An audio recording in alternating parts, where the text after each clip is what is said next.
شوط أول باهي برشا الترجي، تقريبا كل جوار قام بدوره.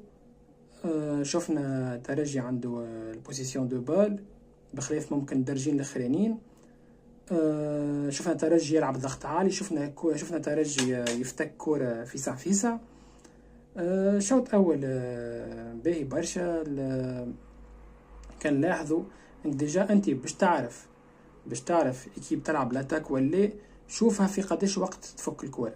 ترجي بريسك في الميطون الاول الكل بخلاف الدرجين الاخرانيين كانت تفك الكرة ممكن بعد 5 ثواني 10 ثواني، كان خلات في ساعة ترجع الكرة.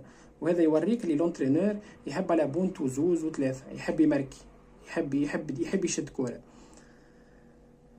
بالنسبة للهلال السوداني بار كونتر قدام الضغط العالي متاع الترجي